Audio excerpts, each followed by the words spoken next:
Hey y'all, it's Ladybug Lotus and sorry. Thank you for visiting my channel. If you are returning, thank you for returning. If this is your first time, thanks for um, visiting. So, happy Easter Day, Resurrection Day to everybody. Um, it is Easter Sunday 2023. I have like it's like download, realization, another level of unveiling and revelation that is currently occurring with me right now and is causing such an emotional stir inside of me. I was just going to process it all with spirit by myself, but then something said, record it, for the sake of spreading maybe a message that's able to help others heal. Yeah, so I was just looking at the numerology and the literature, or how would I call it? It's like the wording for the day, like looking at the dates, looking at the Easter and breaking down Easter and listening to some YouTube videos by, I'm remembering names now. It's IE Collection LLC. I love her so much. So tapped into my energy, as well as many others who relate to us. Okay, so I was just processing the way I do what I do. It's hard to explain what I do, how I do what I do, and even what I do. But you saw a glimpse of that from the previous video. That was just a glimpse. I promise. It was just a glimpse. So I was just doing something like that in regards to today, and just listening to my spirit and ancestors and the divine, and just trying to get the downloads that I need. And you know what I ended up getting to, y'all, is this message about hurting hearts. Hearts that are hurting, not just hearts that have been hurt, right? Not just like through isolated events and stuff like, oh yeah, one time somebody hurt me. But I'm talking about that too, including that, but I'm talking about more so the ongoing hurt within hearts, which lets us know that the earth is in the same condition and has been in the same condition.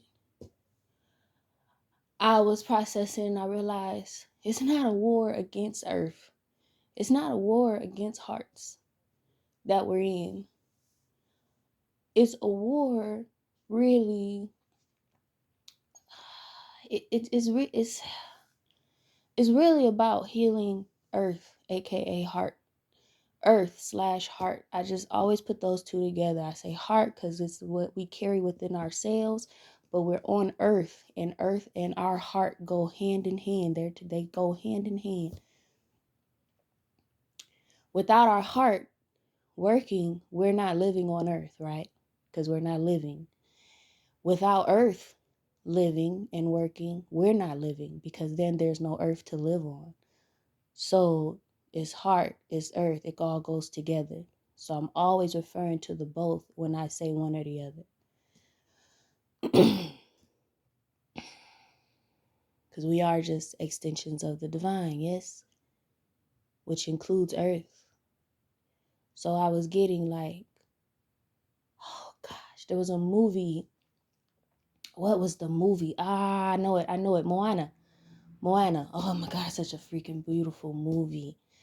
Moana was called more so by Mother Earth, by the divine, by spirit, to a place, right? She was called away from her family, She wasn't supposed to go into the ocean, and then she couldn't help it because it was like a divine calling. And I'm sorry, y'all, it's been a while since I watched this movie, and I only seen it once. So I'm recalling as best as possible, and I do believe Spirit is helping me out right now for real, because I'm remembering all this right now.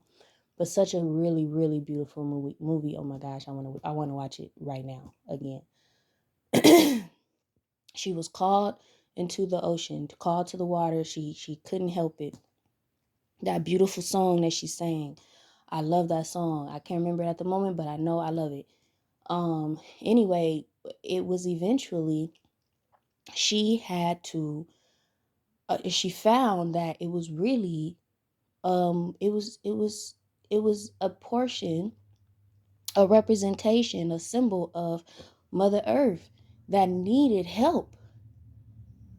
She needed help. She was it wasn't as if she was like, it wasn't like she was being attacked and then, or was it? No, it was like, what I'm getting, because the overall message, I don't want to mess this video up. The overall message is like, okay, here it is. So for any of you who've dealt with like depression, okay, the first time I learned what depression really is, by definition, it's anger internalized, right? So it's like somebody hurt you, or something hurt you, or you got hurt, right? And then you didn't express that anger.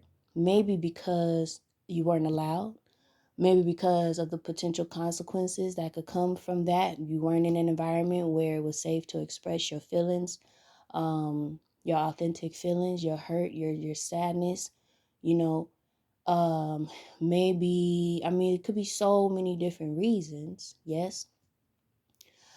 Typically, they're related to trauma, because a healthy, happy environment is going to encourage you and support you, encourage you to express your authentic self and feelings, the highs, the lows, and then there is also going to support you as necessary, right? To to process those feelings, heal the hurt, yes, and then allow you to learn from, like, depending on what's going on, right? So when that's not happening, what happens is that anger, that expression of hurt gets turned within, because it doesn't just go away. Okay? It gets turned on ourselves. We literally turn on ourselves. We turn on ourselves, y'all, because we don't know what else to do with it. It don't just go away. Energy doesn't just go away. Energy doesn't just dissipate and go away. Energy is always there. It's either one thing or it's another. It's what I know now is it's about learning how to transmute that energy. When it's okay, if it's this negative energy, right? Like, what are we gonna do with it? If it's this hurting energy, what are we gonna do with it? There's something to be done with it. What are we going to do with it? Yes, that's why I have such passion against child abuse and stuff like that, because that we don't do anything with that energy. So the child ends up being hurt for life if they don't ever learn what to do with those energies.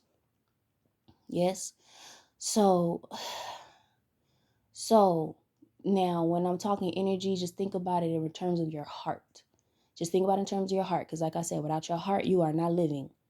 And I like to make that point, because even people with brains not fully functioning, or even, you could basically, not to be so, not to sound insensitive, and it's definitely not that. I'm just saying, like, a person considered to be brain dead can still be alive, technically, yes. But if your heart's dead, you're dead. You're that's it. Okay, that's why I say with the earth, it's the same thing. If there's no earth, there's no us. If there's no heart, there's no us. Okay, and we can even say that if there's no heart, with in terms of us, or other living beings, there's no earth, because we're in a relationship. Yes, we we um we fuel we feed back into the earth as the earth feeds us, as earth feeds us. So I'm just thinking of this image in Moana, the movie Moana, because I could have sworn there's a part where uh it's the big nature woman lady. The name just coming to mind is Gaia. I don't know if they called her Gaia in the movie, I can't remember, but it's basically a representation of Mother Earth. She was Something was wrong. She was either sick or depressed, or I don't know if there was something that was blocking her flourishment. And Moana eventually realized that her journey was to figure this out, to realize this and assist this portion of Mother Earth, which for the sake of this message, we're just going to say Earth altogether, and help her heal. I need to watch the movie again. I'm so sorry. For if you want to watch it, you can watch it. You kind of will get what I'm talking about. But remember, all of this bad stuff was happening in regards to like nature having very outrageous events towards humans and Moana and I think that other guy. There was just some really negative things going on. And then when she helped Mother Earth heal, everything was back the way it was supposed to be. It was like paradise. Y'all, like that same process wants to occur within us and in Earth. Uh, that's what some of us have been put on this earth to do, is to help that process occur. And it brings so much emotion up inside of me, because I've always been a person attracted to just, even though I've been through a lot of trauma, maybe because I've been through a lot of trauma, but even before I think I went through the trauma, I was always attracted to traumatized souls. Like, I've always been that way. I've always been drawn. I guess I never know that well, now I have a better eye, but before, for the most part of my life, I never really knew, like, it's their trauma, it's their pain that's calling out to me. Because I came to this earth with a purpose to help heal hurting hearts. And so I've been on a journey of learning how to do that, starting with my own first. But along this journey, I've still had that purpose. That purpose didn't just get ignited. It's always been within me. That's what I came here for. And I'm not the only person. And so, we have all these psychological terms and concepts that I have I have dug in so deep over the years, just trying to figure out why I keep on getting bonded to people who at the end of the day really have it out for me in a negative way, or they want to hurt me, and they do hurt me. And I'm talking not just relationships, I'm talking family, I'm talking friends, like so I think that has often been a reason why I've gotten into deep bouts of depression, because I'm like, what is the purpose of me being here? I can't change and become like them. The whole thing of, if you can't beat them, join them. I can't do that. That's not my makeup. That's not my design. I don't even have the mind to think the way that they do. Like, when I find out details of things that people be doing or trying to do, and I'm like, I don't even think that way. And that's where my naivety comes from. Being like, I wouldn't think that they were actually trying to set me up, or I wouldn't think that they were actually trying to, put me in harm's way, because I don't have that mind. So it's like, I don't understand it, right?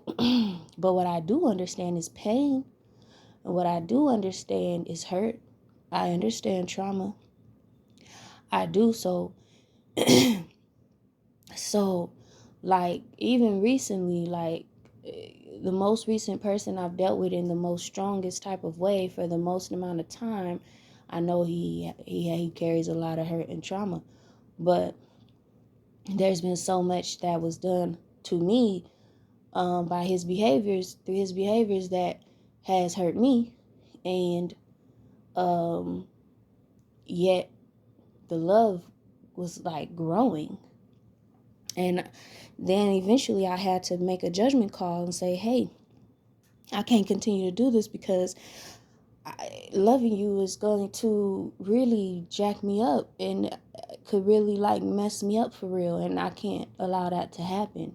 And I was serious, like stress. And I said, I mean, I could possibly really like threaten my life for real, my livelihood, everything. So, but even after I let him know that, like there was still care after I began to tend to myself some more. I still felt care towards this person and still do. So it was very interesting when I finally realized I was able to forgive him while also continuing to take care of myself and in applying that, for not forgetting, but just, yes, I forgive you. Like, you do not have to remain attached to, the maybe some guilt or pain that you feel in terms of what has been done. I forgive you, and this is what I want you to do. I want you to take control of your life and your mind. And there was just things that I sincerely do want for him, but then also that I was channeling from the divine for him. It was like a divine message that I had to share with him and then move out of the way. I couldn't remain attached because I'm going through my own healing process in a very serious phase of it. So, but I don't doubt that I still have care and love for this person. Um, so, so with that being the most like recent representation or recent example, and then what's happening today with me, of realizing like there's a need for healing of hurting hearts, and realizing that I've literally helped people heal before, like different things in their lives, or maybe a mindset or a thought, an idea about themselves, that I've literally gone through just like self-love, just a process, processes of self-love mastery in order to learn how to love myself. And so then it brings me all to like self-love. It comes back to self-love, because the earth, and just thinking about it in terms of the earth itself needs to be able to love herself. Like that's what got me imagining or just seeing the movie Moana again in my head. Like, again, I can't remember exactly what was wrong, but I'm like I relate to the image, because it's like, say if somebody hurts me outside, but so then I retreat inside, right, inside of my home, and I'm secluded and isolated and stuff. I'm not expressing that hurt outwardly, right? I just go inside, I cry. I am now depressed and don't want to go back outside, and I'm hurting. And what am I doing? I'm keeping all that within. It's literally being turned within. The energy is always going to be going in a direction. It's never stagnant. So where is it going? It's not going outward. It's going inward. It's just circulating within, just all around within inside of me. And because we're talking about hurt, we're talking about the heart. And so it's my heart hurting. My heart just hurting. And so if it's hurting, it's literally just hurting itself even more, because that hurt is not going anywhere. It just keeps on penetrating my heart over and over again. It still has to travel. So how is it traveling? Where is it traveling? It's just going round and round in a circle, or round and round in different circles, just different patterns all around, just but keeps penetrating through the heart, around the heart, right? Like a rogue star just circulating around and going in and out of the heart, like all those. I think the heart actually, yeah, with all the veins and stuff that go through the heart and around the heart, are they veins or arteries and stuff? um I'm not an anatomy expert, but I know I've seen images of the heart where it's like it's the veins and the arteries that go through the heart and around the heart, and all of that. So it's like that, yeah. Like, what about through all those arteries and those veins? Like, maybe, like, That hurt is traveling around in the blood, right? And I just thought of Jesus, blood of Jesus, right? Um, Now I thought of wine, water in the wine. Okay, I'm telling y'all, my crown, chakra, everything is wide open. But it's for this. It's for us. So the divine can use me and my voice to help all of us for real, and Mother Earth for real. So Mother Earth is hurting. Our hearts are hurting. People's hearts are hurting. Okay. So when people are hurting other people, it's because they're hurting. So that's been my path, being drawn to people who are hurting and not being able to just ignore them, but literally falling in love with them, or literally just wanting to love on them, but then ending up in very bad position because these people are hurting, so they don't know how to love. So then I'm left without love. I done emptied myself, don't know how to get my love back. And I'm talking throughout the years, like this been my path for the most part. So then ending up empty, ending up feeling nothing but their pain, because now I've given them my love and taken their pain, and so now I'm hurting with the pain inside of me, and then plus my own pain. So I got my trauma plus vicarious trauma. And that's what typically gets me into trouble for real when it comes to my mental health, when it comes to my physical well-being, relationships, either maintaining them or not, you know. So here I am now realizing this is the reason why. And I mean family members, relationships, lovers, friends, co-workers, supervisors, I'm all over the place, neighbors, you know. Just knowing that I'm here with this cup of love that keeps on being refilled. Even when I do get to empty places, eventually it gets refilled. Typically, I feel like it is by the divine after I've made the choice to be filled back up with love. And again, that self-love is so very important. And I do believe that's where it's going to have to start and end every day. And I believe maybe if we as agents of heart, if we make sure to focus our sights on mastering that, then that'll help the earth heal itself, right, as well. And then we're not just healing ourselves, and the earth is not just healing itself, but then we're all healing each other for real. And then maybe those with hearts who that can still be healed that are hurting, and I'm talking about people who have hurt other people real bad. I'm talking about everybody.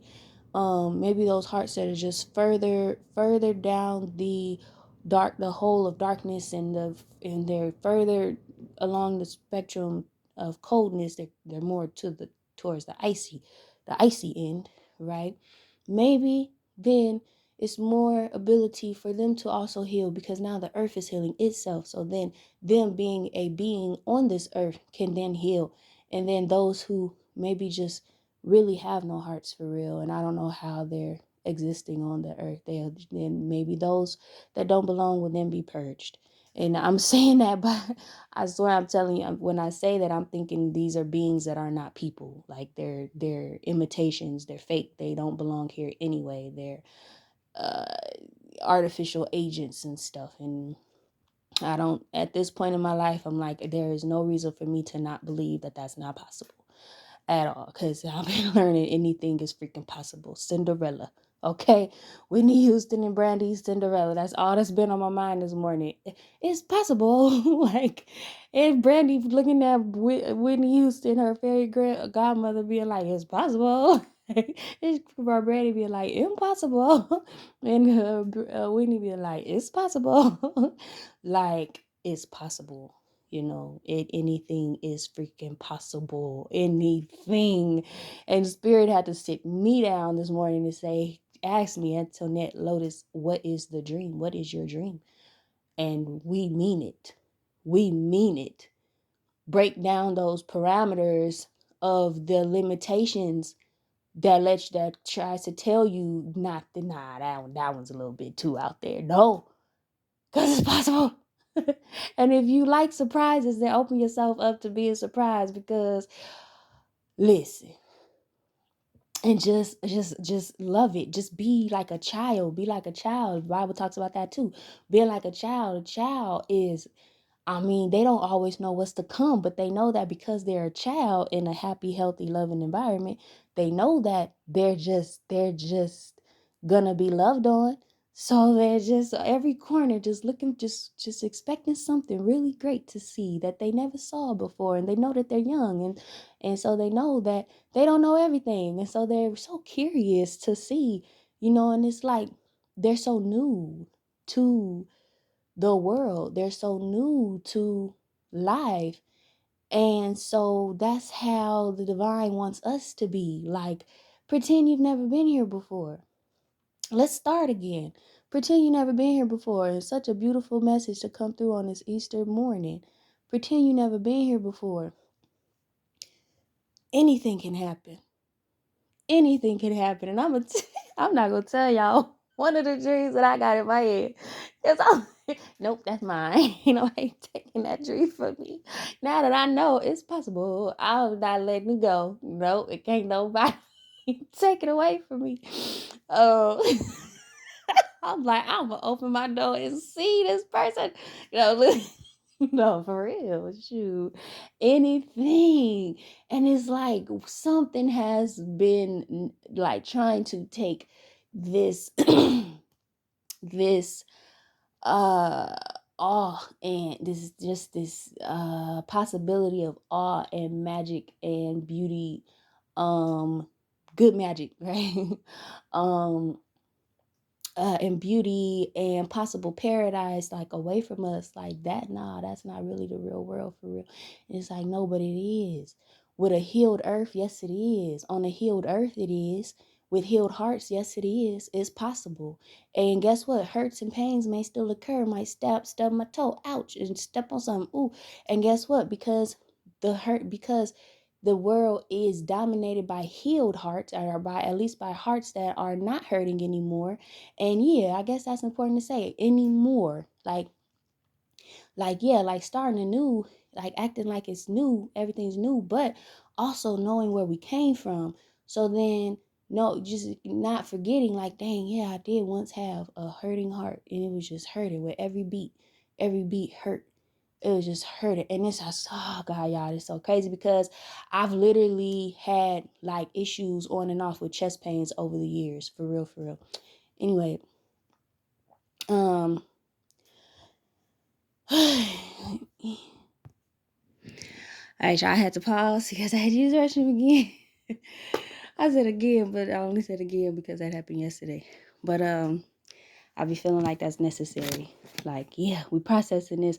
Okay, there's something that needs to be released, and in order to continue the processing. So that's what happened. But okay, y'all. So yeah, man. When I tell you, I am just so in awe of like the beautiful messaging that's coming through to show me for real why my life path has been the way it's been. Um, if you have not watched any previous videos, I don't even know if I've mentioned this. I think I did. Um, my biological mother is in prison. My biological brother is in prison. Also my adopted brother is in prison. Okay. And I have lived a life that I felt like was always trying to take me to prison. You just put us all in prison, right? Okay, now listen. I say that to say that, oh my gosh. I say that to say that, wow, y'all. My I'm just, every time I share a message, I just feel myself just lift a little bit higher into my um my divine purpose here on earth. And I just am so grateful. I'm so grateful because this stuff has always been important to me. So I say that to say, you know, I've always had, I've always found it very easy, not even just easy, but like almost necessary to tend to and go to and connect with those who were like I think I have mentioned this term before, the underdogs are especially those who like the most troubled, the most traumatized, right? Um, Obviously, often to a fault. But like, okay, so the image I get in my head now is like the kids in the classroom, the one kid in the classroom who's like just a super duper challenge, just not listening, not paying attention, maybe messing with people, maybe just off in their own little world. you know, for me, that type of person catches my attention too easily, and then really tugs on my heart, very much so. And so I mentioned that my mom and my brother are in prison because they, like, especially my brother, I got to know him. He was definitely like that kid, but I didn't find my brother until I was 21. He was 17. I already had this inside of me. Growing up, my two younger, I call them my foster siblings. They're basically my cousins or whatever you want to call it. We were all raised together, but not blood related. They're brother and sister though, but people used to always, like older adults used to always let me know that I stood out among all of us because like they were the bad ones. And I remember somebody at church literally telling me, it was a grown person, literally telling me before, like, how y'all all raised under the same household, but they're so they are what they are and you are what they're basically saying, like they were bad, I was good. Now, those type of things never flattered me. They really honestly never flattered me because I cared about them for real. And my understanding was y'all don't know what really goes on under our roof. Y'all don't know about their own family, things that they have outside of our family, because they had their family that they came from, their biological family that they were still very much in touch with. We had different situations, yes. Yes, while still being raised in the same home. But I have always had a heart for them. That was never a question. I was never wanting to be separated from them, like, oh, you're good, so you go over here. That was never that was never that just was never the way for me, even though people would try to shape it and mold it to be that way. I fought for them. I fought for them kids. I like Matter of fact, they were the main inspiration, I feel, to me choosing to focus on youth advocacy for foster youth when I got to college. When I got to college at 18 and I got involved in that type of advocacy work on campus, I would often refer to them. Even beyond myself, because I mean, I was I was foster child, I was adopted, but I knew that our situations were different. And regardless, now when I look back, of course I didn't know this then, but now when I look back, I realize, well, I'm the one put here out of us for this purpose of bringing attention to this type of thing. Like, okay, one of my foster siblings, aka cousins, aka brother, sister, the boy, my brother, cousin, sibling, um, like one of the things I used to always admire about him was how he was so smart and intelligent. And mind you, I'm into astrology, so one of the things is too, he is a Libra, and so we got along probably the easiest, maybe after me and my adoptive sister. We got along pretty easily. And when I later realized that we were both air signs, it made sense because, again, the intellect, I'm so attracted to intellectuality. So we would connect on that level, and then also sports. So we both played basketball. We both were active in that way. But and then also I was, in the order of like ages, like he was the one younger than, like directly younger than me, and then his sister was the youngest in the house. um but like, this boy was so smart. He was the second, I want to say, if not the second top reader in Compton, California, in the second grade, something like that. um Young black boy, second top, our top reader, uh English, literature reader, scorer in English in the second grade in Compton, California, when he was in second grade. We all went to the same elementary school. And yet at the same time, he was on a path of, I guess you can say, well, I do believe he fell victim to the school to prison pipeline that I did eventually learn about in college. Because he was a young black boy. And as soon as he started getting into trouble, which I also feel was related to maybe his ADHD or the medication he was put on because of the ADHD, but also because of his traumatic background of being a foster youth, of not knowing his father, of like seeing abusive things go on in the home, and I believe also, yes, definitely experienced abuse himself. I remember his legs were literally broken by our older adoptive brother because he was the older adopted brother caught himself trying to teach him how to be a man or something very, very weird, not okay. And my foster sibling, brother, cousin ended up in almost a half body cast with both of his legs cast up. So yeah, abuse. Because our older adopted brother, he was the oldest in the home, 5 years older than me. So that means he's by about 6, 7 years older than the boy,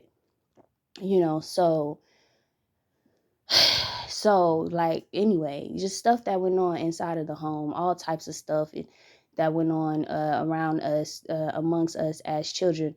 So then we're in elementary school, and I'm a grade above him. Yes, a grade or two above him. And so, and then this good kid, right? Not really getting into trouble too much.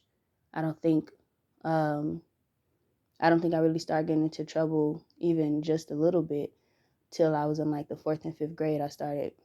Maybe that's when I started fighting for my best friend, but I can't remember. But about my foster sibling. So yeah, basically he started to be, I would call targeted, because of his challenging behavior at school,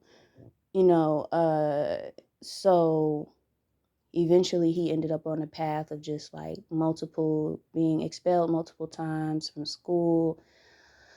We went to the same high school, but then eventually he had to go to a different school for like continuation, and I believe he got his GED eventually, but my heart aches when I think about like his story, and that's just one example. I can't go through all of them because I'll be on here all day and I don't have all day. So, but it's like something like that, it's like, well, I'll mention the girl, she often got in trouble for like having trouble go on between her and other girls at her schools and stuff. And, but it was regardless. Like, I remember she knew all she had to do if somebody was messing with her, even though she knew that I knew she had a mouth, that could get her into some trouble. She knew that she could call me and be like, I said these girls is, and she would very often. They said they gonna jump me. They said they coming to the house, and I'm like, what'd you do? Oh, let's go, right? Because we gonna handle it regardless. But it's so funny because nobody ever really showed up. When I think about it, that's the funniest part to me. Like, nobody ever showed up, but she often had problems. Put me on the phone. Somebody messing with her. They called her house. She put me on the phone. I'm yelling at them. Period. Because not mine's. Not mine. Not mine. No. No. And look, I'm just a little bit older than them, but I don't care. No, I'm strong. I used to think I was like stronger than the Hulk or strong as the Hulk. I really did. But now I know when I think back, like, it's my energy. They needed that, It's like a protective energy, and I know now. I know now that comes with me. I know that now. And like, I had that for my friend. I still kind of have that for my friend who I recently was most connected to, and no, I hope he's okay. I just must say that. But like with them two, it's always been that. So I just have to put it out there. I never did appreciate like the differentiations between me in them because nobody knew. They weren't living with us. Nobody knew what really went on in our house. Nobody knew what was going on in their hearts, and they still had connections to their biological family. I did not. Mine was closed off. So I had less stimulation from the outside in terms of um, things to trigger me and maybe have me act bad. But then I also was a highly sensitive kid, still a highly sensitive person, and so I tried to avoid trouble as much as possible, to be honest, because I didn't like to get in trouble. I didn't like for my adoptive mom to be angry with me. I didn't like to displease her or other adults. I didn't like to do that. I didn't like to hurt people because then I'm feeling the hurt. So again, I came with this purpose attached to me, so that's what made me that way. I'm not trying to make myself sound like something, just I don't know, because I was gonna say just sound like this unicorn, but shit, sometimes I feel like a freaking unicorn on this earth. I'm just saying, I'm just trying to bring light to this very real, very, very, very real and important reality that is now related, very directly related to this message that's coming through to me today to share with you all. Like they were not, they did not care. I must say they did not care. Like, she'd leave me in charge of them very, very often. All right, so now we're all at home. I can't go nowhere if I'm watching them, or if they're home too. And so like she's no going outside. Ain't nobody going outside. Okay, she's gone. 5 minutes later, they gone. They outside. Did y'all not hear her just say don't go outside, right? And then of course, who gets into trouble? I do, because I wasn't paying close attention enough. One time, the boy got it hurt. He got hurt real bad, and it was just terrible. Terrible. He got hurt because he had went outside, and I did not know it. He was not supposed to be outside, but this is what they did. Like, they did not care. Like, it was like I obeyed and they did not. Like, but it's like, again, they were children with a lot going on, like, inside of them that really was getting no attention from what I could see, not the attention that they needed. Just put on medication. But the boy, I remember, I'll never forget it. I was devastated. It was so much. I was devastated at what happened to him, but I think even more, I was devastated at the reality of our family unit that I realized that day. Like, the parental situation with us as children. We were all still children. So what happened was he ended up going outside. I did not know. Probably was in my bedroom or something. I wasn't a parent. I was a child too. I was a teenager then. He wasn't supposed to be outside, so I'm not thinking that they're outside, but when I found out they were outside, I wasn't surprised. So I'm in the house, and the girl, she's the youngest, comes running in. She says, Antoinette, Arnez hurt. I'm like, yeah. Both out running, like, what, running. Or I think she said he got hit by a car. We live on a freaking cul-de-sac. What is, how you get hit by a car? Right? So I run outside. He's on the ground. I start running faster. So he's on the ground. His leg was like split open. His thigh was split the fuck open. Split the hell open. Oh my God. I've never experienced nothing like this, so I can't imagine the pain that he felt. But what hurt me, okay, because it was split open and I'm looking at it. So what happened was he was on the scooter, and like a motorcycle scooter, somebody's motorcycle scooter, one of these boys who even, they was like my age or older, they called themselves being his friends, but they was laughing off to the side while he's laying there with his leg split open. His leg is fucking split open. Like, you would think somebody took a butcher's knife and sliced through his leg. Like, it was so open. And So I guess they said that a car was like backing out, and he had to swerve, but he didn't know how to use the freaking thing. That's why he wasn't supposed to be on it.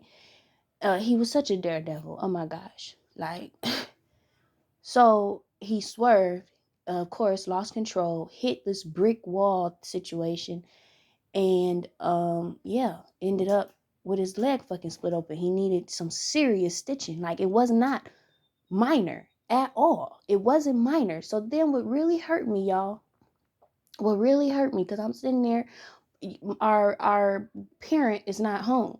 My older sibling is not home. My adopted sister, she's not home. It's just us three. And then the neighborhood fools, because they over there, I look over, they laughing. And I'm not having it, right? Like, it's not funny. It's not a funny situation at all. He's laying on the ground. He's shaking. He's saying, I'm cold. I'm cold. Like, of course, because his body is now sliced the fuck open via his leg, his thigh. And he wasn't a big boy. Like, he was always very slim.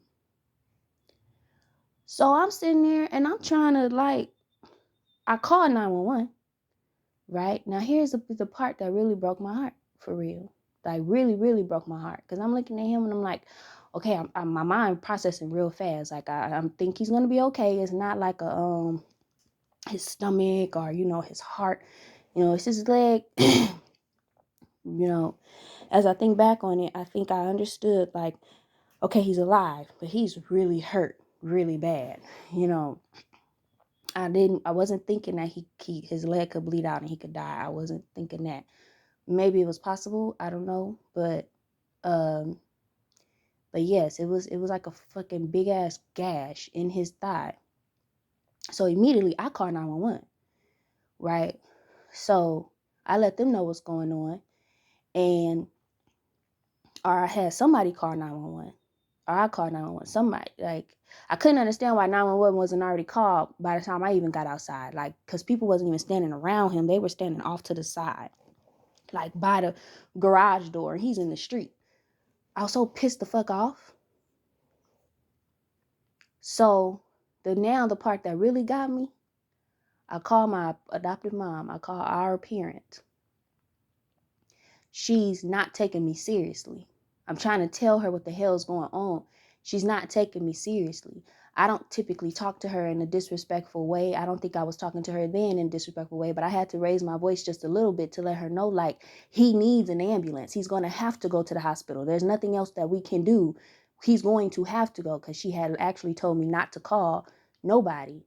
She told me that. So this is the part that gets me riled up, because this is the type of person we was raised by. Again, we talk about hurting hearts, but this is the type of shit that an unhealed heart does as a parent. She didn't want me to call help. She wasn't even home. Talking about she's on her way. I can't wait for you to get here and then call the ambulance. He's actually hurt for real. He's for real hurt. He's going to have to get stitches. You don't see what I see. And I'm not over exaggerating.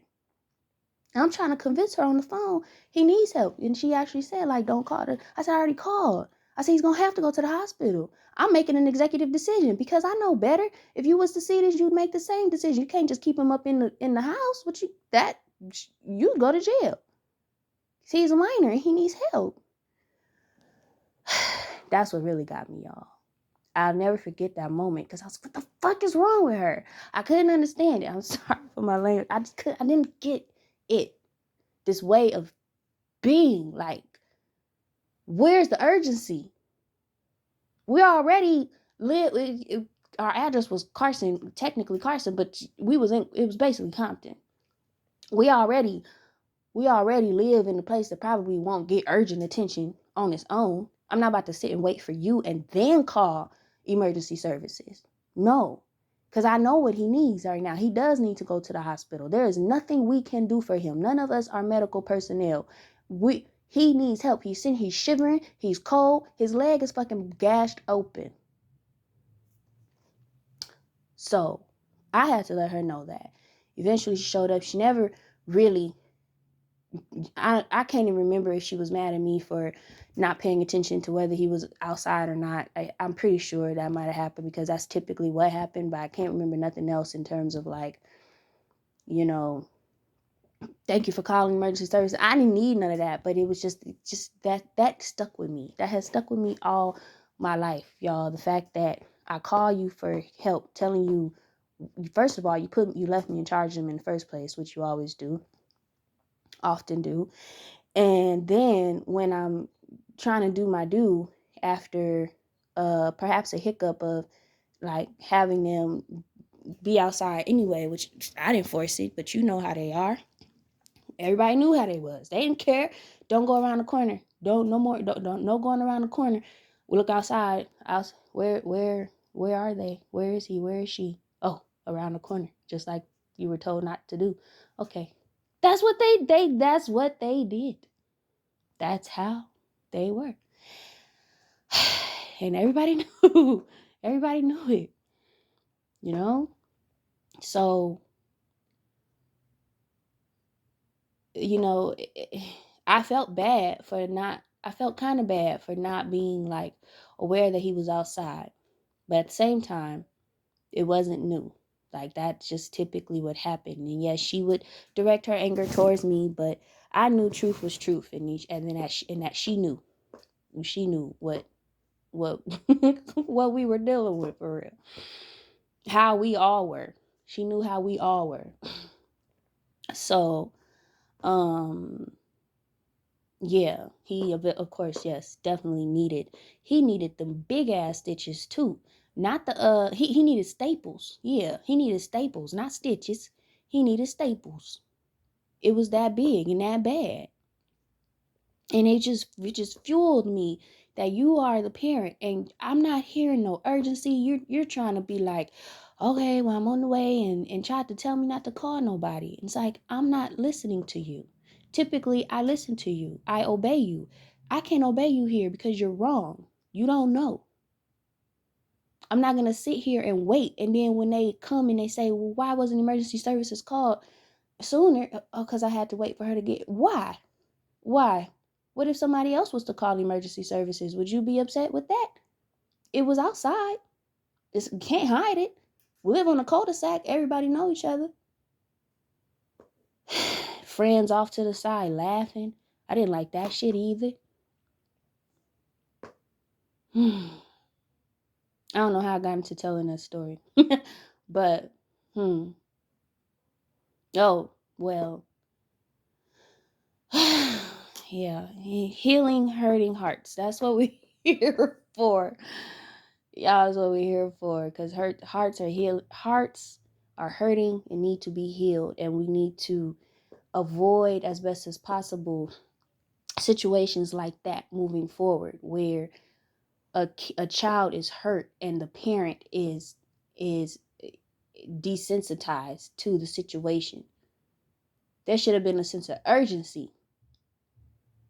Did you call 911 yet? If anything, you should have been mad if I had not called 911.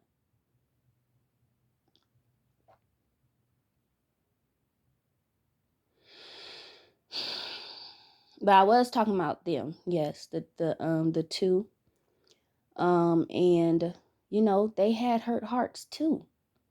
People would say, "Oh, I remember trying to explain to somebody one time, like, well, this is the difference between us," and then they said, well, they have their biological family too.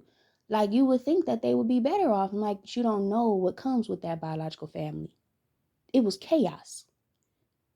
It was chaos. I mean, they maintained connection because there was also love and there was chaos. I remember one time going to pick up the boy. I just don't want to say his name.